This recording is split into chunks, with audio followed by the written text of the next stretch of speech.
Throw me the ball and watch what I do with it. You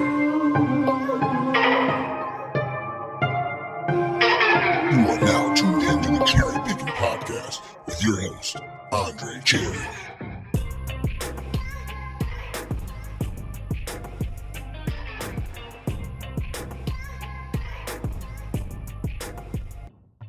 Last week on the CherryPickin podcast. If we look ahead though to my week 4 locks, let's just go ahead and dive right in here. In the ACC, I'm taking NC State over Clemson. You go big or you go home. NC State is my team. You know I love them. They need to do it. They have the opportunity here. Clemson is ripe for the taking. This is the weekend to upset Clemson.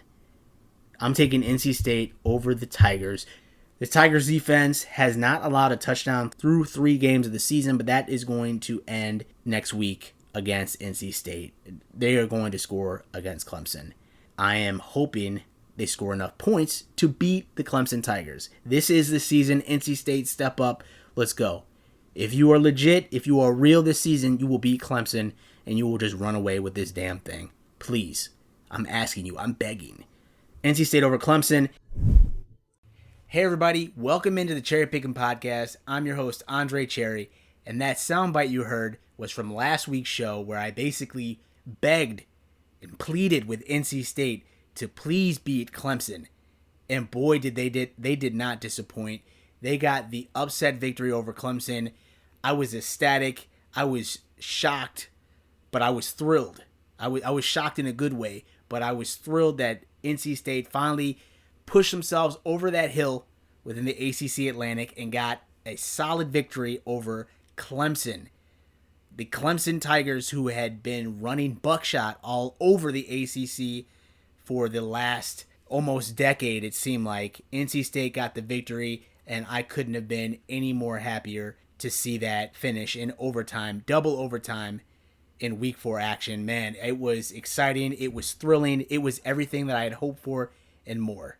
Welcome into the CherryPickin podcast. Let's just dive right into the show. We'll kick this off with my week 4 recap of my top 5 locks within the Power 5 conferences. And we'll just dive right in with the ACC, NC State over Clemson. They got the victory 27-21.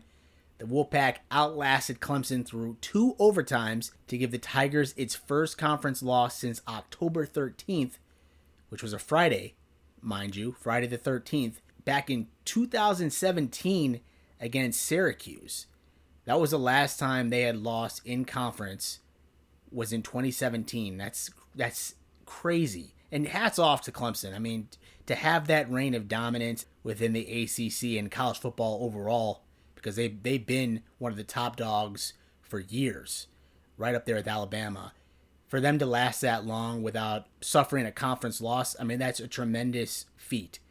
And hats off to that team that is no longer there at Clemson. I'm thinking of Trevor Lawrence, Travis Etienne.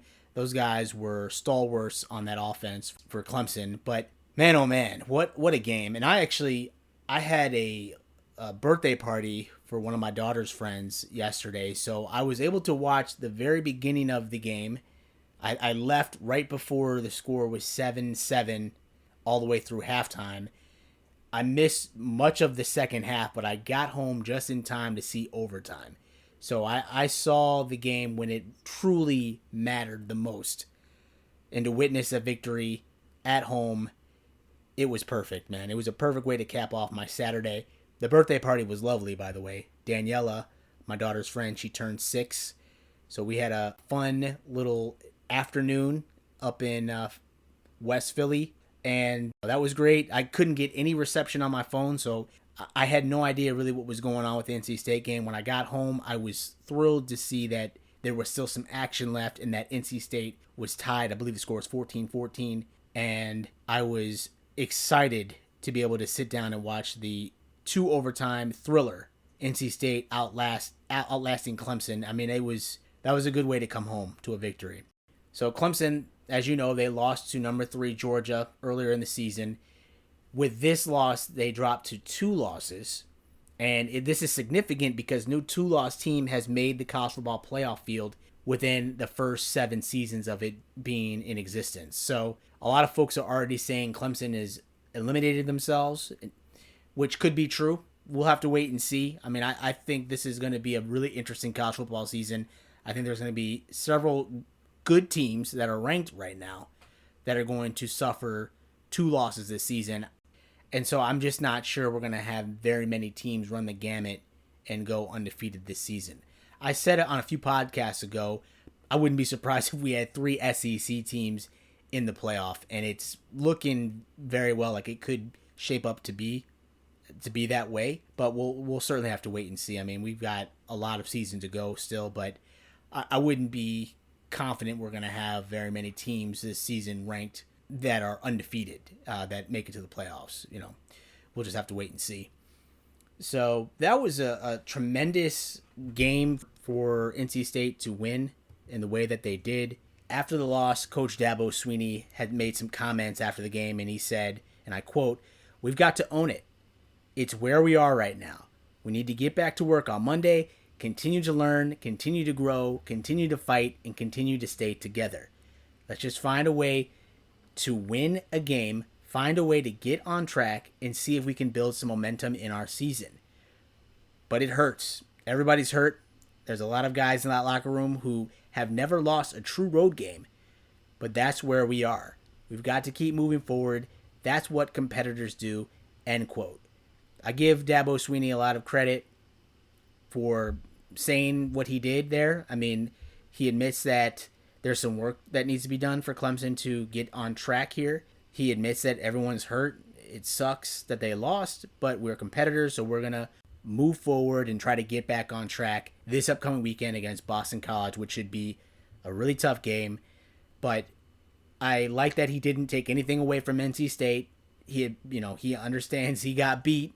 His team got beat, but they're competitors. We're going to move forward, and we're going to try to find a way together. So hats off to Dabo Swinney for being so gracious in the loss. I understand that the team is hurt, but that's crazy. Again, I give them credit for being as successful as they were for so long. I mean, we're talking like 7 seasons, it seems like, that they have just been so successful, and now Clemson is going to have to try to find a way to do this. I mean, it's looking like the loss of Trevor Lawrence and Travis Etienne was significant to Clemson's offense. I mean, the offensive line struggled. I wouldn't even put this on the quarterback. I think DJ played well, but he's no Trevor Lawrence, and he can't do it alone. He's going to need some help there, and I am curious to see if Clemson can fix this, because BC is a tough team, and so I'm not even sure if they can get past BC this upcoming weekend. I mean, BC is going to be a really tough team to beat, and so I hope for Clemson's sake they can regroup and find a way to get on track, because BC's not going to be an easy team to beat. And I think, honestly, for how it's been going within the ACC, we need Clemson to be a good team. Like, we need them to be one of the top dogs. I'm not saying they need to win the ACC, because I would love NC State to do that, but I want Clemson to be competitive. I don't want them to be a laughingstock this season. And I'm not saying they would be, but you look at Florida State, winless right now. You look at North Carolina, underachieving, disappointing. There isn't a lot of consistency within the ACC this season, and I would just hope that we have at least Clemson as somebody to really hang your hat on in the ACC as a team that's consistent, a team that knows how to win. 2 losses to the season doesn't destroy your season. It might destroy your hopes of going to the playoffs, but you can still be a really great competitive team within the ACC with 2 losses on your record and on your resume.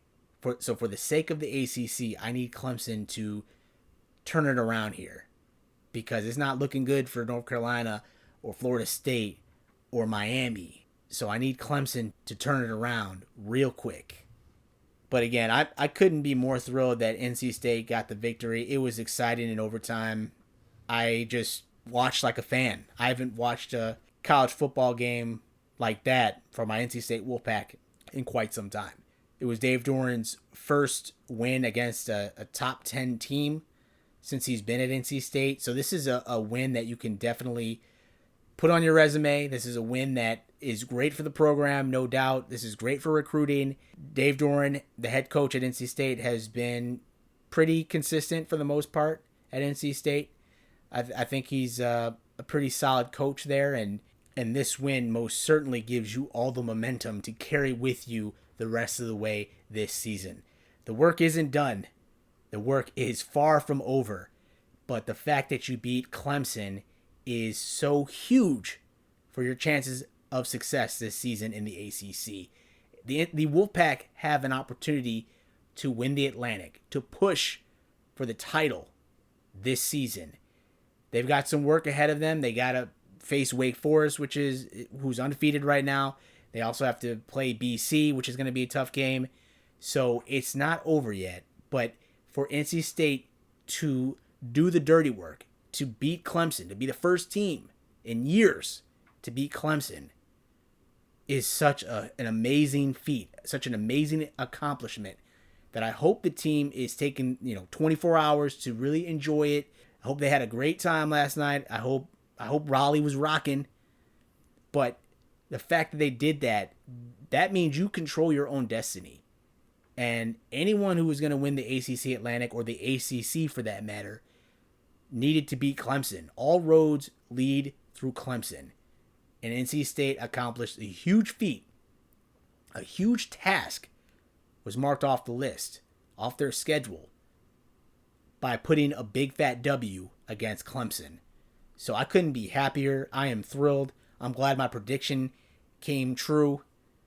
I give them all the credit in the world for beating Clemson the way they did in overtime. That poor field goal kicker for NC State, I think he missed 3 field goals in the game.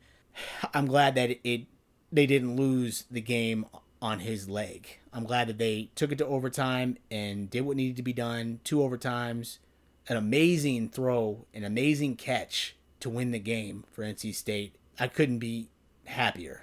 I mean that honestly. So, great win for the Wolfpack. I get the victory for my top 5 locks in the ACC, with NC State beating Clemson. In the Big Ten, I got an L here, a big fat L. Notre Dame blew the brakes, beat the doors off of Wisconsin by a score of 41-13. Good golly. I was surprised to see this, to be honest. I really am. Wisconsin's offense just seemed to be non-existent in this game. Badgers quarterback Graham Mertz had one of the worst starts of his career against Notre Dame on Saturday. The sophomore signal caller went 18 for 41 for 240 yards. He threw his first touchdown of the season, which is awesome. That's great. But he also had 4 interceptions, and that's a no-no. That is no good, my friends. At one point, this game was tied 10-10 after the third quarter, and I watched most of this game. I was flipping between this game and the BC-Missouri game at the time. At one point in this particular matchup, it was 10-10. Notre Dame posted 31 points in the fourth quarter. They just went off. Notre Dame's offense struggled a bit in this game as well, especially after quarterback and former Wisconsin transfer Jack Cohn went out of the game due to a leg injury in the third quarter.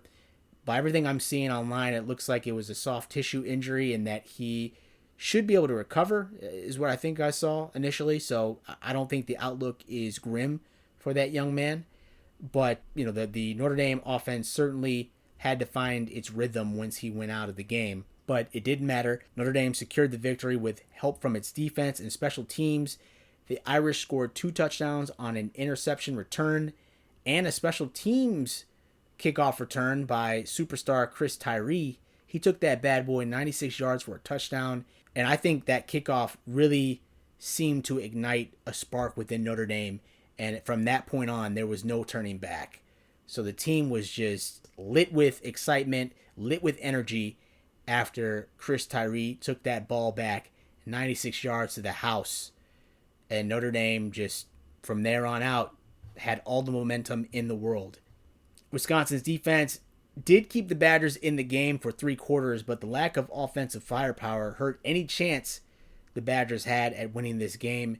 The Badgers defense had 6 total sacks 12 tackle for losses, and limited the potent Notre Dame rushing attack to only 3 yards for the day. So you got to give credit to Wisconsin's defense for playing balls to the walls and for being effective. I mean, they were effective in this game for the most part until the fourth quarter when Notre Dame just blew the doors down. But they tried to set the offense up for victory, for an opportunity to score, and the Wisconsin offense just couldn't capitalize.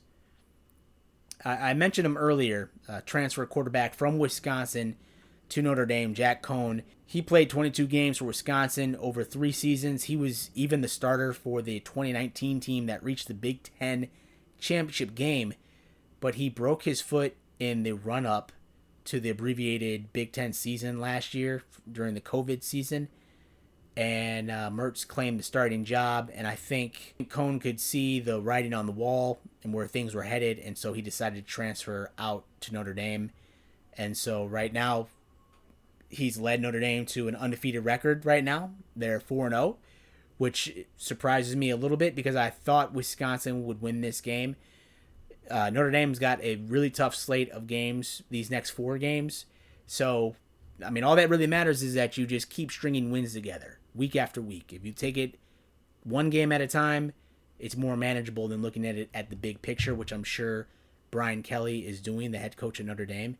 And so they're winning their games each week. They're undefeated right now. And what better feeling is there than that, to be undefeated and you have an opportunity to continue on a hot streak here, hopefully, if you're a Notre Dame fan. The win, which is number 106 in 12 seasons at Notre Dame, head coach Brian Kelly, who has a 106 win to 39 loss record, surpassed the legendary Knute Rockne, who had 105 victories, 12 losses, 5 ties, and that's big time. That's big time football. It's big time Notre Dame football that Brian Kelly is the winningest coach in its history. It does feel a little odd that he doesn't have a national championship, because I feel like Notre Dame football, and when you think of the greats, they have championships to their name. And Brian Kelly, he has gotten them to the championship game on a few occasions.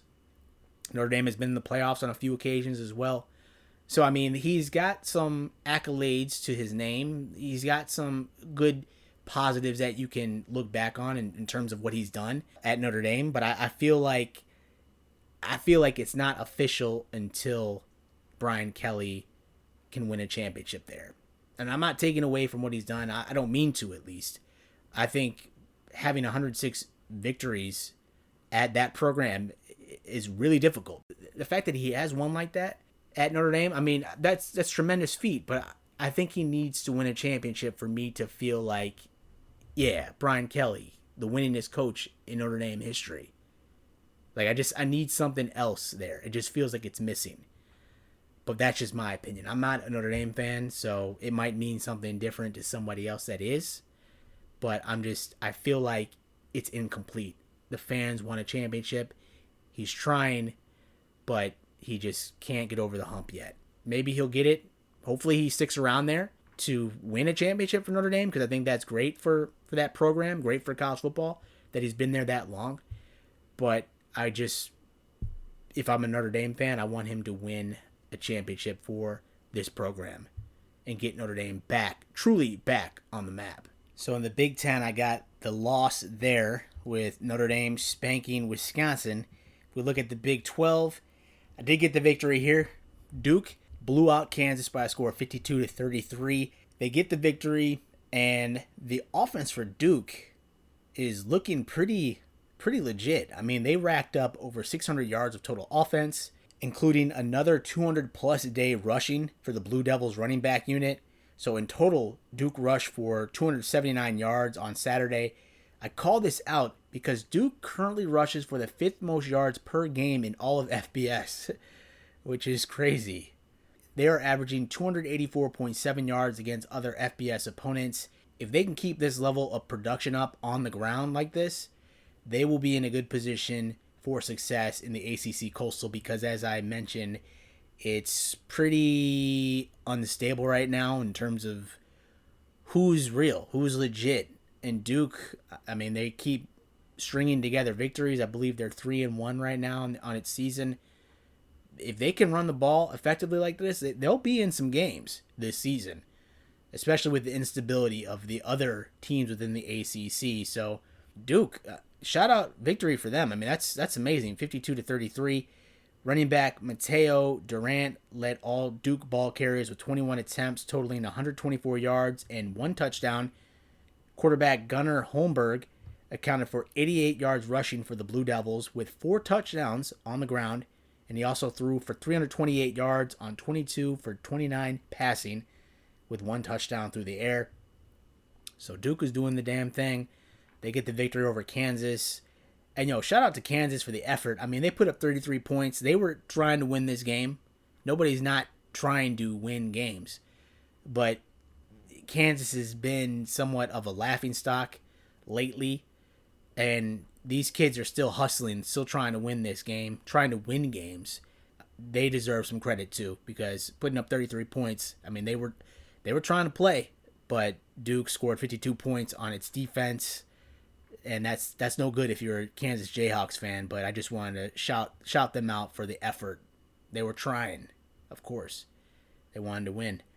The Blue Devils play UNC this weekend, and they might honestly have a chance to beat a disappointing Tar Heel squad, so that should be a very interesting game. I get the victory there out of the Big 12. Out of the Pac-12, the Oregon Ducks spank up on Arizona by a score of 41-19, so I get the victory here. Ducks quarterback Anthony Brown threw for 3 touchdowns in this game, but the story of the day is how the Ducks defense forced Arizona into throwing 5, count them, 1, 2, 3, 4, 5 interceptions in this game. Junior safety Bennett Williams caught 2 of those interceptions and returned 1 of those balls, 68 yards for an Oregon touchdown. So look out for Oregon. They're coming, man. This team is looking pretty legit. If you look at their schedule, they've got maybe 1 or 2 matchups that could be tough for them. UCLA should be an interesting game. They got Stanford on the schedule. I mean, outside of those 2 games, it's a cakewalk. So if they can handle their business the rest of the way, the Oregon Ducks will most definitely be in the playoffs. So I like Mario Cristobal, the head coach there. I think he runs a really great program. He seems like a good coach, good guy. So I will be watching to see what the Oregon Ducks do the rest of the way this season, but they're looking pretty good. So watch out for them. Then in the SEC, Florida gets the victory pretty easily over Tennessee, 38-14. Gators quarterback Emory Jones, he threw 2 touchdown passes and also had a career high 144 yards rushing. So Florida lives on. They get the victory there against the Volunteers from Tennessee by a score of 38-14. I got the victory as well. So for my top 5 locks within week 4 action, I went 4-1. So that's not too bad. That's not too shabby. After the break, we will get into my locks for week 5 action. But before we hit the break, I do want to just quickly recap some of the week 4 games that had my interest, that were really compelling. So we had number 7 Texas A&M versus number 16 Arkansas. Arkansas just keeps stringing together victories against ranked opponents. They beat Texas a couple weeks ago. They beat Texas A&M, so they're beating these Texas teams pretty easily. And so Texas A&M, who had an 11-game win streak, saw that get snapped this weekend against the Arkansas Razorbacks. Texas A&M was outgained in this game, 443 yards to 272. The Arkansas defense came up with 3 sacks, 9 tackles for losses, and senior DB Montarik Brown had 1 interception. So the defense for the Razorbacks is playing at a really high level. The offense did just enough to win the game, but that defense, you got to give them a shout out because they are keeping Arkansas relevant this season. Like, Arkansas is doing the damn thing. Arkansas leads this series 42-33 with 1 tie overall. This dates back to 1903, so it includes their time as Southwest Conference rivals. But Texas A&M has won all 9 meetings up to this point yesterday since joining the SEC in 2012, which was 20 years after the Razorbacks debuted in the league. So Texas A&M comes into the SEC, and they were undefeated against Arkansas up until Saturday. Texas A&M, their defense had allowed only 232 yards passing total in their first 3 games of the season, and they were the only team in the country allowing fewer than 100 a game. Arkansas had 229 yards passing at halftime. So Arkansas is just running buck wild right now. And so now Arkansas, as a reward, gets to play number 2 Georgia for the second of its 4 consecutive games against ranked SEC opponents. Man, they don't get any break. They just have to do it again. And they're going to have a really tough matchup against Georgia. But I didn't think they'd be undefeated right now at this point. Maybe the team thought they'd be undefeated at this point because they believe.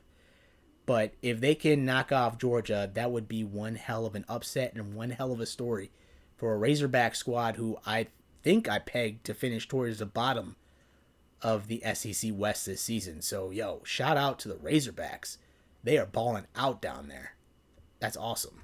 Then we had the Iowa State versus Baylor game. I thought this would be a really competitive game.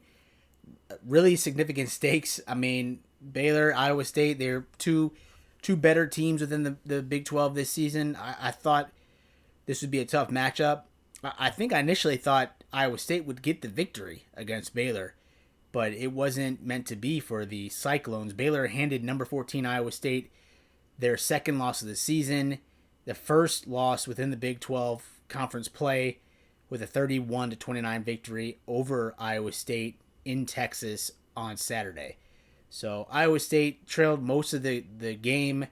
They tried to overcome a late deficit, but Iowa State failed to tie the game up on a 2-point conversion and failed to come up with an onside kick in the fourth quarter. So they lose and they fall to 0-1 in Big 12 play.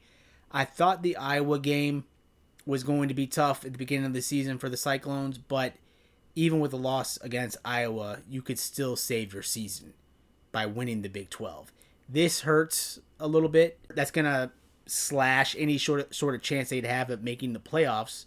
It doesn't entirely kill their chances of going to the Big 12 championship game or winning a Big 12 title, rather. But it's just going to get harder from here. So, tough loss for the Cyclones. Great win for Baylor. It's a good win to start conference play. And we'll see where these teams end up. Then we had West Virginia versus Oklahoma. This is another Big 12 game, of course. West Virginia loses by 3 points. The score was 13-16. Oklahoma survives again because I thought they were going to lose against Nebraska. I was bold enough to pick the Cornhuskers to beat Oklahoma. I thought for sure West Virginia would have enough to beat Oklahoma this weekend, but Oklahoma survives. The West Virginia defense did its job containing Oklahoma for the most part.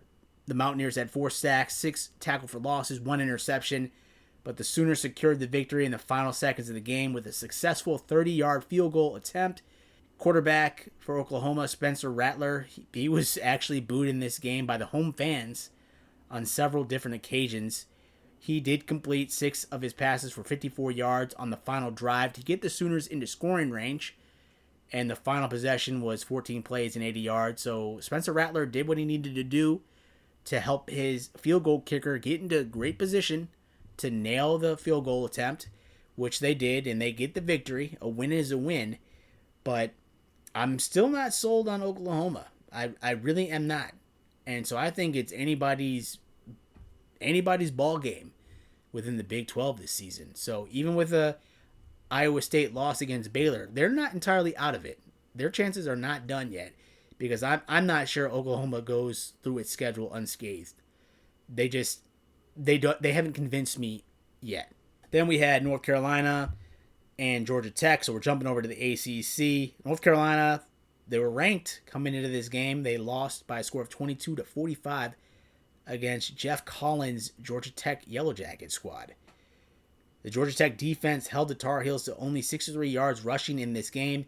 UNC turned the ball over 3 times, so anytime you're turning the rock over in a game, you're not setting yourself up for success. You're not setting your team up for victory when you're turning the ball over multiple times in this game. So that's basic football. So that's, you got to be more disciplined than that. The quarterback, Sam Howell for UNC, he did what he could do. I mean, he completed 25 of 39, which is not too good, but he threw for 306 yards and had 2 touchdowns.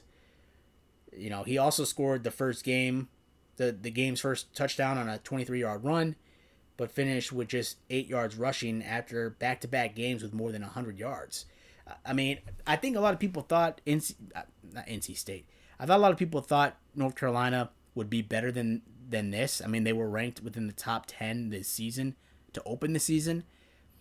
But that was probably largely done due to the credit of Sam Howell. This guy is an amazing quarterback. He's been amazing for UNC, but he cannot do it alone. Sam Howell is trying to win these games on his own, but he needs some help. And I don't know if the problem is coaching or the problem is just players or what's going on at UNC, but this team was supposed to be better than this. I'm an NC State fan, and I picked North Carolina to win the Coastal.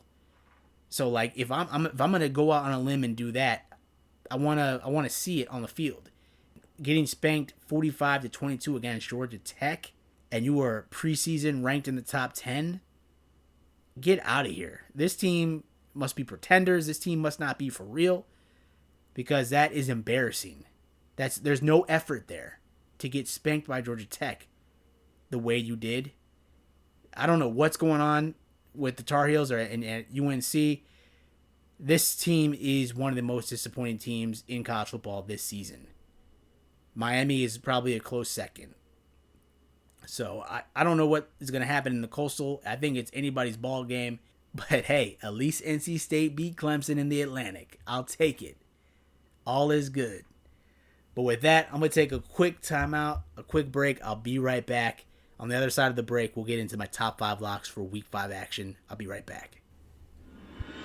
Stay up to date with the latest in Major League Baseball with the Into the Shift Baseball podcast. Are you tired of the same old way baseball writers complain about the new changes in the game? Well, this is not the show for you. The Into the Shift podcast with a modern take on what makes baseball great. And the ball will be hit into the shift. They get an out, it's only because of that shift. And they do! And that's why you follow the numbers. Join co-hosts Max Gross and Kyle McAravy for weekly updates every Sunday night, or find us on Twitter at Into the Shift Pod. It's the Into the Shift Baseball Podcast. Want to know what life is really like after the game is all over? Real athletes are here to share their true stories of adversity and triumph every week on After Orange Slices.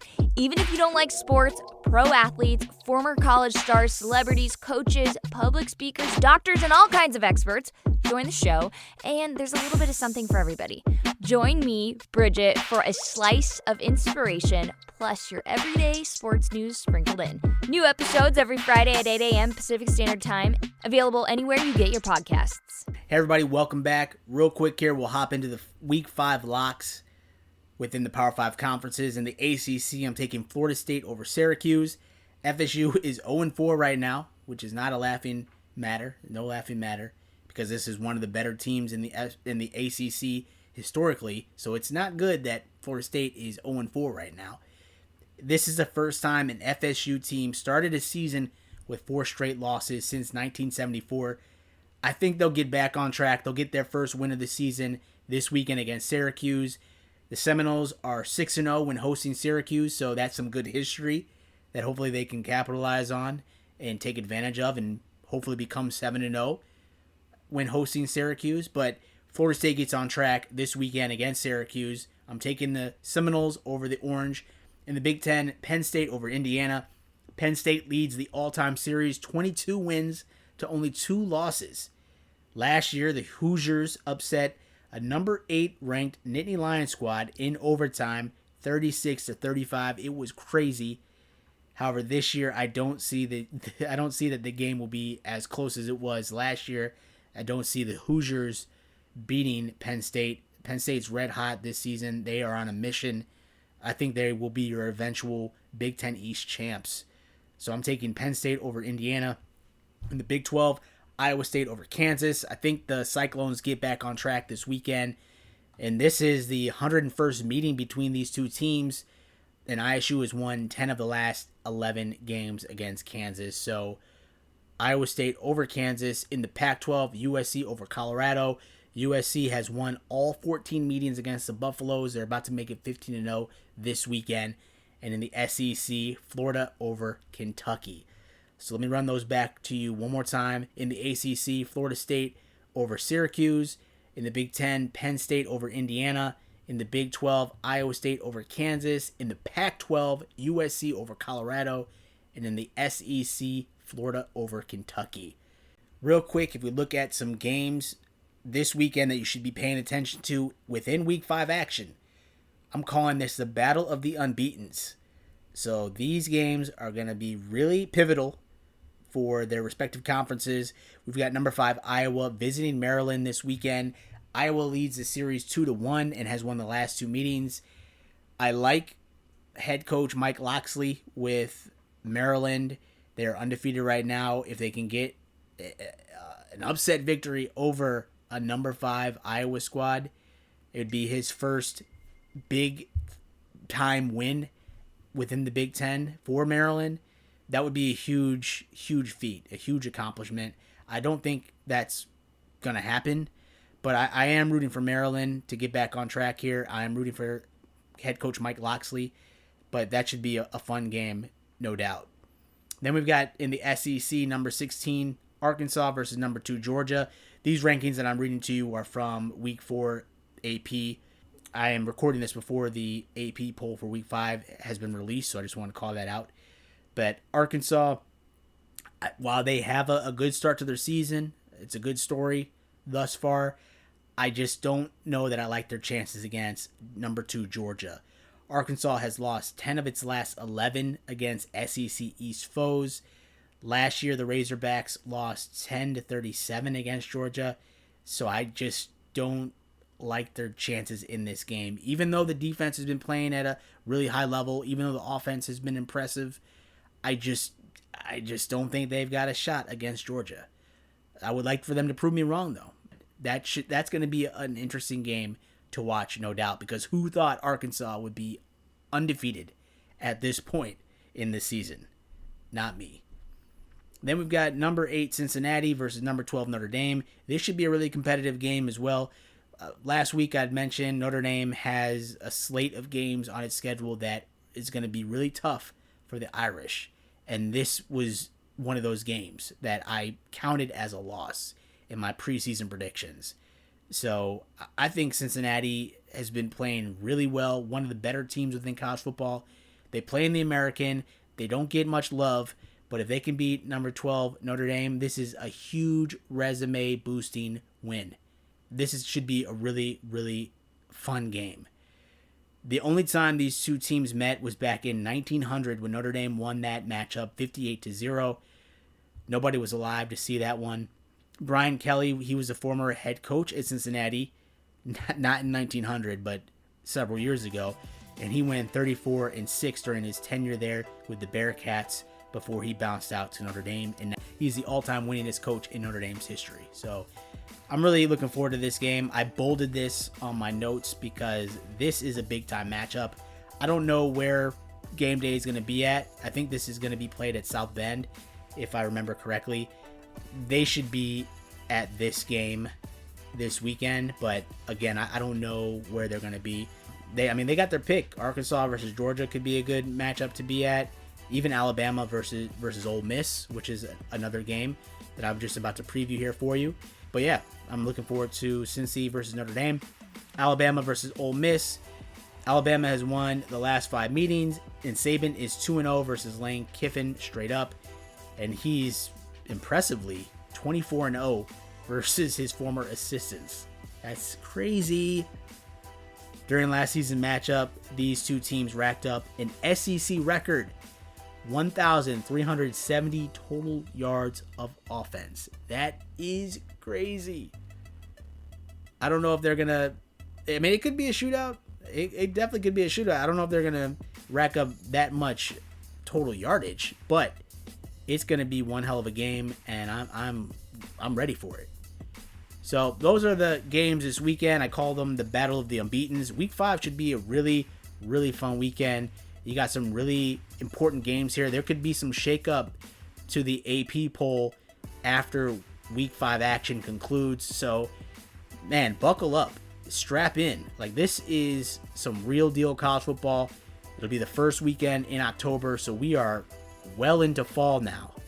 And I cannot wait to see all the action unfold. I'm still on a high from Week 4, NC State beating Clemson. I feel like my dreams came true. I feel like my wildest dreams really did come true with NC State beating Clemson. They've got a lot of work still ahead of them, but that was a win that you needed if you were going to be legit this season. I couldn't be prouder. I'm so happy for NC State. Let's go. Let's keep it rolling. Week 5 action is coming up this weekend. Thank you all for listening to this podcast. I appreciate the downloads, the support. Holler at me on Twitter at Cherry_Pickin. And I hope you have fun this weekend. Stay safe, stay sane, and I cannot wait to talk to you again soon. Take care, everybody. Have a good one. Peace. So, I don't know what is going to happen in the Coastal. I think it's anybody's ball game. But hey, at least NC State beat Clemson in the Atlantic. I'll take it. Thank you again for tuning into my Cherry Pickin' podcast.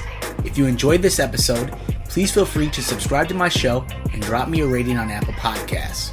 All of my digital content can be found at the website CherryPickinSports.com. And if you are looking to interact with me via social media, my Twitter handle is at Cherry_Pickin. That's Pickin. On my Twitter, you'll also find a link to my blog where I post my weekly college football predictions and analysis. I can also be reached via email at cherrypickinsports@gmail.com. Please feel free to reach out to me regarding what you like about this podcast or about what content you'd like to hear more of on future episodes. I sincerely thank you for your support, and I can't wait to talk to you again soon. Take care.